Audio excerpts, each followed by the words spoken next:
He made her sign a prenup before the wedding. It said that if they ever divorced, she would get nothing, not even a couch. He called it a precaution. She called it love. She was young in love and broke. He was successful, charming, and confident. He said they were building a future together, and she believed him. The wedding was beautiful. He planned everything, down to the smallest detail. She thought he was just being thoughtful, but it was really the start of his control. He told her she didn't need to work. He said he could take care of them both. He wanted her to stay home, keep the house perfect, stay in shape, and look good. Slowly, she stopped seeing her friends. He said they were jealous and didn't understand her new life. She believed him because she trusted him. In the beginning, he was sweet. He bought her gifts, complimented her, and made her feel special. But that didn't last. The little comments started. About her weight, her clothes, her voice. He rolled his eyes when she spoke. If she had opinions, he told her she was being too emotional or dramatic. He watched her spending closely. She had no money of her own. Everything went through him. If she needed anything, she had to ask. He traveled often, said it was for work, but he was gone longer and longer. He stopped calling. He barely touched her. He was always on his phone. One night, a message popped up, something sweet from another woman. When she asked about it, he laughed and told her not to be paranoid. He made her feel like the problem. She stopped arguing. She didn't cry in front of him. Instead, she started writing things down. The things he said, the receipts he left out, the nights he didn't come home, the strange perfume on his clothes. She didn't have proof yet, but she knew. And she had no one left to talk to. He had made sure of that. Once, during a fight, he looked at her and said, "You signed the prenup. If you ever leave, you walk away with nothing." He smiled like he won. She said nothing, but something inside her changed. She started watching him, pretending everything was fine, waiting. She didn't want revenge. Not yet. She just wanted peace, to escape. But then she got a call. Her uncle had died. She hadn't seen him in years, but he had left her everything: real estate, investments, and trusts. She was now worth $60 million. And suddenly, the man who thought she was nothing, who made her sign away everything, had no idea she now had more power than he ever imagined. Emily started noticing strange things around the house. One day, she was cleaning and found a receipt for an expensive necklace. It was hidden inside a drawer in his office. She never got that necklace. A week later, another receipt appeared, this time for a luxury bracelet from a high-end store. Again, it wasn't for her. She didn't say anything, but she felt something was wrong. Then she found a hotel booking confirmation in his email. The hotel was in the same city they lived in. He had told her he was on a business trip in another state that day. At first, she thought maybe it was a mistake. Maybe it was booked for a client or a meeting. But her gut told her something else. A few days later, one of her old friends called. They hadn't spoken much in a while, mostly because Nathan didn't like her hanging out with anyone. The friend sounded nervous but said she needed to speak up. She told Emily that she saw Nathan at a fancy restaurant, sitting very close to a young woman. They looked like more than friends. He had his hand on the woman's back, and they laughed like they were on a date. Emily thanked her, trying to keep her voice calm, even though her hands were shaking. That night, when Nathan came home, Emily tried to talk to him. She didn't accuse him. She just asked questions, softly, carefully. But as soon as she mentioned the receipts and the hotel, his face changed. He laughed and called her dramatic. He said she was imagining things. He told her she was lucky he still came home to her, and that she should be grateful for the life he gave her. When she brought up the woman at the restaurant, he looked at her coldly and asked, "Do you think I'm stupid enough to cheat in public?" Then he turned it around on her. He said she was being insecure. He said she was acting like a child. She felt small, like everything she was feeling didn't matter. And then he said something that stayed in her head long after he went to bed.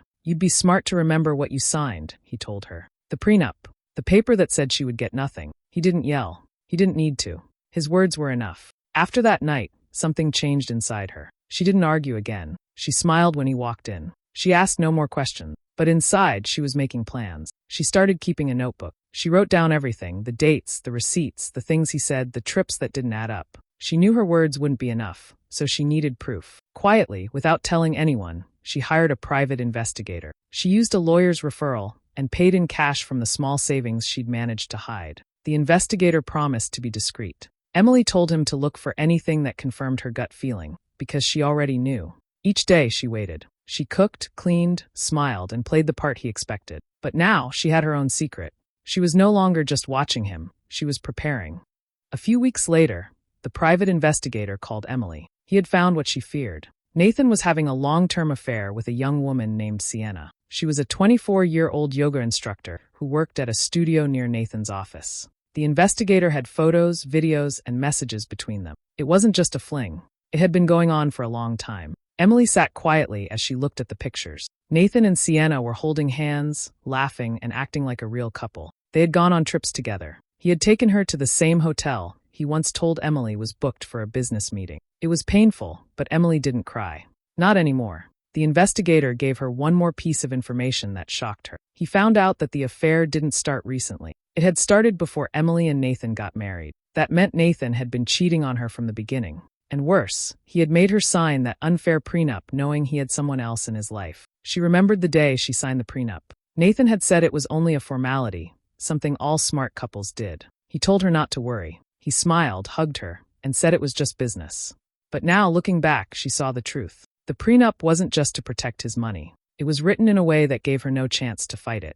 The terms were clear: no money, no property, no support. It even said she couldn't ask for anything later. He had planned it carefully, with lawyers, making sure she would walk away with nothing. Emily felt angry, but she didn't let it show. She acted normal around Nathan. She still cooked dinner. She smiled when he spoke. She listened to his stories like she always did. She didn't let him see what she knew. She wanted him to stay blind to her plans. While she kept up the act at home, she started planning in secret. She looked for a good divorce lawyer. She didn't want to rush, so she met with a few. She chose a woman who understood her situation and promised to help her find a way forward. The lawyer said they would need to be careful and smart, especially because of the prenup. But she also said there might still be a way to protect Emily's rights. At the same time, Emily reached out to her late uncle's estate lawyer. Her uncle had passed away recently, and she had heard there might be something left for her. She wasn't sure what to expect, but she wanted to prepare for whatever came next. The estate lawyer was kind and respectful. He told her they would talk more soon. Emily didn't tell anyone about these meetings, not even her old friends. She kept everything to herself. She wasn't ready to leave yet, but now she had people on her side. She had a plan, and most of all, she had the truth. Nathan thought she was still blind and helpless, but she was watching everything, and she was done being the quiet, trusting wife. She heard that her uncle had passed away. They hadn't spoken in many years, not since a small family conflict caused distance. Still, she felt it was right to attend the funeral. She didn't expect anything. She just wanted to be respectful. She sat quietly during the service, said a simple prayer, and left without speaking much to anyone. A few days later, she received a phone call from a lawyer. He introduced himself as the estate attorney handling her late uncle's affairs. At first, she thought it was about paperwork or some small family matter, but then he told her something that made her go completely silent. Her uncle had named her as the sole heir to his entire estate. She couldn't believe it. She asked again, thinking there must be a mistake. The lawyer calmly explained that there was no mistake. Everything had been planned and written clearly in the will. Her uncle had left her everything: properties, stocks, savings, and investments. Together, it added up to $60 million. Her hands shook as she listened. She had no idea her uncle was that wealthy. He always seemed quiet and distant, never flashy or loud. She thought he had lived a simple life after retiring. But now, she learned he had built something very large, and he had decided to give it all to her. She asked why he would leave such a fortune to someone he hadn't spoken to in years. The lawyer paused, then said that her uncle had been watching her life from a distance. He knew about the marriage. He had quietly followed everything. He saw what others didn't. He saw how she had been treated, how she had changed, how she had become quieter, more careful, less free. He saw the control, the loneliness, and the sadness she hid behind a polite smile. He also knew about the agreement she had signed before marriage, the one that left her with nothing if she ever walked away. He didn't agree with it. He thought it was unfair. So, he decided to make sure she had something of her own, something no one could take from her, something that was hers alone. The lawyer explained that the inheritance was carefully protected. Everything was placed in her name only. No one else could claim it. It had been written so clearly that there would be no room for challenge, not even from a spouse. It was completely legal and locked. She sat for a long time after the call ended. She looked around her quiet room and took a deep breath. For the first time in a long time, she didn't feel afraid. She didn't feel small. She felt something else, something strong and steady growing inside her. She didn't tell anyone about the money right away. She went on with her usual routine. She smiled, listened, and nodded at all the right moments. But now, she held a powerful secret, a gift from someone who had seen the truth and cared enough to act. She wasn't alone anymore, and for the first time, she had something that could not be taken away. Emily started thinking carefully about every step she needed to take. She knew she couldn't rush anything, so she began quietly building her own plan. She met with a financial advisor who was known for working with high-net-worth clients. He was smart, professional, and discreet. She told him only what was necessary. He helped her open new accounts in her name only. Together, They set up a business under a new LLC. Everything was private. No one else knew. She didn't touch the money in big ways. Instead, she moved slowly. She made small changes that would not attract attention too fast. She stopped asking Nathan for money. She paid for things herself. She even bought a new car with her own money, without telling him how. Nathan noticed, but he didn't ask many questions. He just gave her a look, as if trying to figure her out. She gave him nothing to guess from. She smiled, acted polite, and kept going. She began speaking up more at home. When he made decisions, she didn't just nod. She asked questions. She made small comments that showed she was no longer afraid to speak her mind. Nathan acted confused by her change, but he didn't press her too hard. He thought she was going through a phase. He still believed she was under his control. Then he started talking about having children. He brought it up during dinner, during walks, and sometimes out of nowhere. He said it was time to grow the family. He talked about how it would bring them closer. But Emily saw through it. She knew what he really wanted. He thought having a child would tie her down and make it harder for her to leave. He believed she would never walk away if they had a baby. It was just another way to trap her, emotionally and financially. Emily didn't say no. She acted like she was thinking about it. She told him she wanted to take some time. He seemed pleased, thinking she was finally coming back to his side. But she was only pretending. In her heart, she had already decided to leave. She just needed one more thing before she went. She wanted to be sure. She wanted to see how far he would go. She needed a clear sign, something that would prove without doubt who he really was. So she waited and watched. She kept playing the role he expected. A quiet, gentle wife who was just starting to believe in him again. But deep inside, she was planning everything. Every word, every move, every step toward freedom. And he didn't see it coming. The private investigator called Emily and asked to meet. When she arrived at the office, he handed her a folder. Inside were photos, messages, and documents. It was all clear now. Nathan had bought an expensive engagement ring. It wasn't for Emily. It was for Sienna. He was planning to propose to her right after divorcing Emily. The investigator also found emails between Nathan and Sienna. The words cut deep. In the messages, Nathan called Emily dead weight and a temporary placeholder. He joked about how she would walk away with nothing because of the prenup. He laughed about how she still cooked for him and waited for him while he planned a future with someone else. Emily read the messages slowly, her heart sinking, but her face stayed calm. She didn't cry. She didn't scream. She felt a quiet, sharp pain, like something inside her had finally broken. But she didn't show it. She sat there with a straight back and steady hand. She thanked the investigator, took the folder, and left. At home, she acted normal. Nathan didn't suspect anything. He smiled at her, talked about his work, and scrolled through his phone as if nothing was wrong. Emily watched him carefully. She already knew what she was going to do. She invited him to dinner a few nights later. She said she missed spending time together. Nathan agreed without much thought. He seemed pleased, thinking she was softening again. He didn't know what was coming. She booked a quiet, elegant restaurant. She wore a simple dress and smiled like everything was fine. When he arrived, she greeted him kindly and spoke gently. She said she wanted to talk about their life, their future, and everything they had been through. Nathan leaned in, confident and smug. She asked him if he still believed the prenup was fair. He laughed. He said it was the smartest thing he'd ever done. He told her that most women tried to take half of everything, but she wouldn't get a cent. "You'll walk away broke," he said, sipping his drink. "That's what you signed, remember?" She nodded, still smiling, and asked more questions. He talked and talked, proud of himself. He even hinted that he had someone new waiting. He didn't name her, but Emily already knew. His voice was full of pride and control. What Nathan didn't know was that Emily had placed her phone under the table. It was recording every word, every cruel sentence.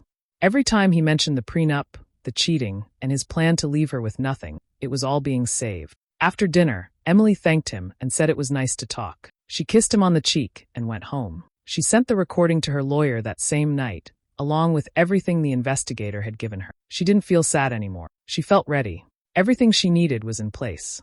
The lies, the insults, the betrayal, it was all now part of the proof. Nathan thought he had played the perfect game, but Emily was about to show him that she had been watching, learning, and planning. And soon he would finally understand what it felt like to lose.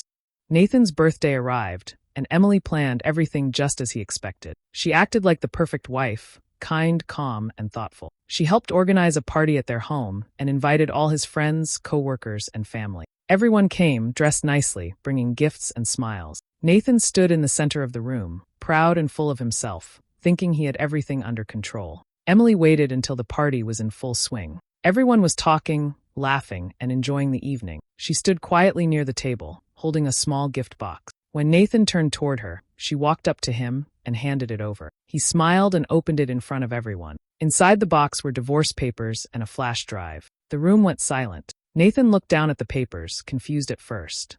Then he saw what it was. His face changed quickly. He looked up at Emily, but she didn't look upset. She looked calm, steady, strong. He opened the flash drive on his laptop nearby. It contained the recording from the dinner, the one where he bragged about the prenup and how Emily would walk away with nothing. It also had pictures and emails showing his affair with Sienna. Lastly, there was a copy of the legal documents showing Emily's $60 million inheritance. Nathan's face went pale. His mouth opened, but he had no words. He looked around the room. Everyone was staring at him, some in shock, some whispering, some already judging. He turned to Emily, angry now. "You think this will stop me?" he said. "You think you can take me down like this? I'll sue you. You're finished." Emily looked at him with a quiet smile. "You said I'd walk away with nothing," she said. "Turns out you were half right." Nathan didn't know what to say. He never expected this. He thought Emily was still the same quiet wife who had no money and no power. He had no idea she'd inherited a fortune or that she had recorded everything. The prenup, the cheating, the cruel words. Now it all worked against him. He tried to raise his voice again, but people were already stepping back. His friends and family looked uncomfortable. Some picked up their things and left quietly. The room, once full of laughter, now felt cold and heavy. Emily didn't stay long. She walked out of the house without looking back. She had already packed her bags earlier and moved her important things to a safe place. She had no reason to stay. Her lawyer would handle everything from here. She didn't feel scared or broken. She felt free.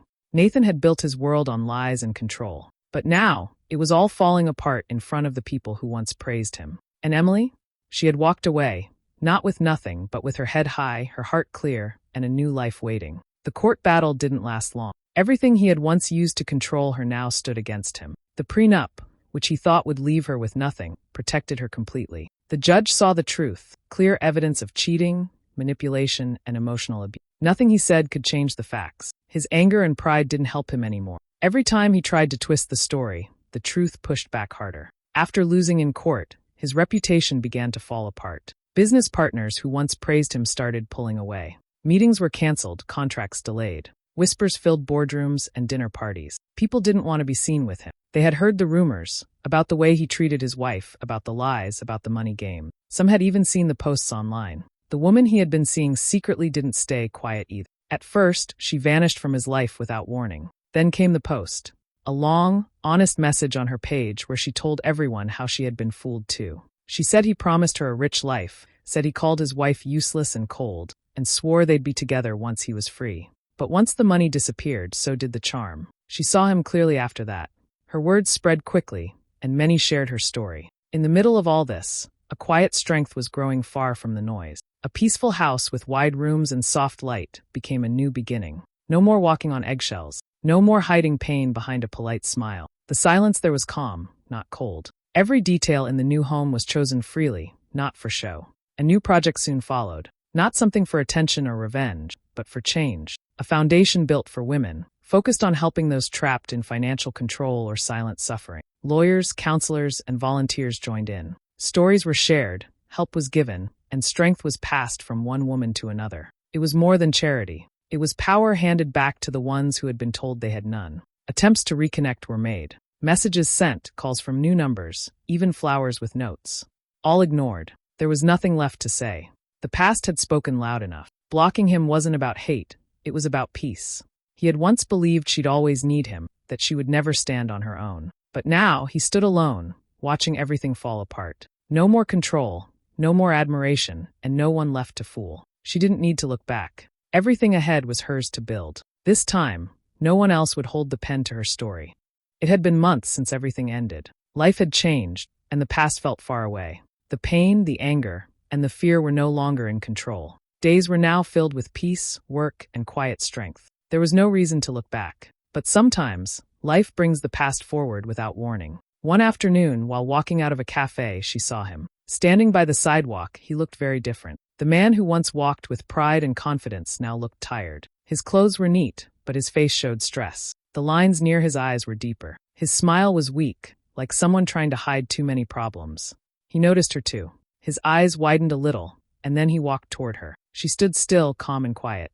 He spoke first. He said he had been thinking a lot.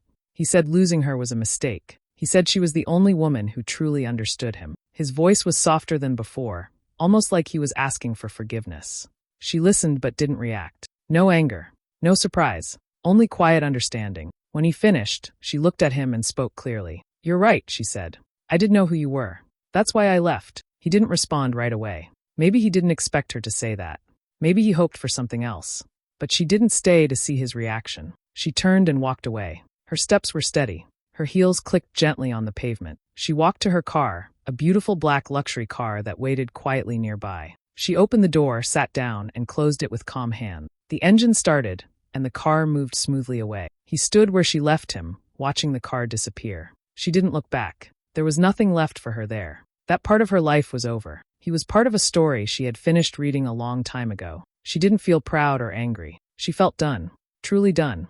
The kind of done that comes with peace, not revenge. She didn't need to argue or explain. Her life now was the answer. The woman who once stayed quiet and afraid had found her strength. She had made it through pain, betrayal, and loss. And now, she walked forward with confidence. Everything he thought she couldn't do, she had already done. He was just a memory now, a reminder of how far she had come. Nothing more. Emily's life looked very different now. She lived in a beautiful home filled with peace, not fear. Her days were full but never rushed. She had found her purpose and used her strength to help others. What once broke her had now built something powerful. She became a successful businesswoman. With smart choices and the right people around her, she managed her wealth wisely. She learned how to handle money, build teams, and make strong plans. Every step she took made her more confident. She no longer felt small or lost. She stood tall in every room she entered. But she didn't stop there. She wanted to help other women who felt trapped like she once did. So she started a foundation. It offered support to women facing financial control, manipulation, or fear in relationships. The foundation gave legal advice, financial guidance, and emotional support. Women came with broken stories and left with hope. Many of them said they felt seen for the first time. Emily made sure they knew they weren't alone. Her work became more than just a job. It was her way of giving back. Each time she helped someone, she felt like she was healing her own past a little more. She didn't want revenge. She wanted change. Sometimes she thought about her old life. Not often, but enough to remember how far she had come. She remembered the pain of being ignored, lied to, and used. She remembered how scared she had been to leave. Back then, she thought love meant staying quiet and being loyal no matter what. But now she knew better. She realized that love without respect isn't love at all. Trust without honesty means nothing, and silence helps the wrong person win. Those lessons came at a high cost, but she never forgot them. They made her stronger. There were quiet moments when she sat alone and looked out the window. In those times, she let herself feel proud. She didn't need to prove anything to anyone. She had already won, not with money, but with freedom, peace, and purpose.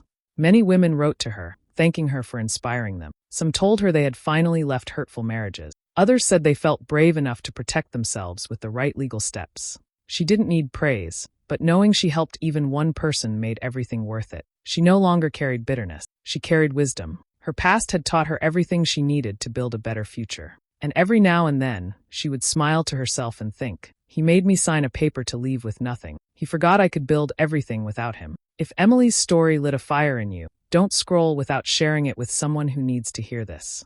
Tag a woman who's been underestimated. Remind her, quiet strength builds empires. Drop a comment if you believe in rising after betrayal. Save this for the days you doubt your worth. Because when they thought you were done, you were just getting started. Your comeback is loading.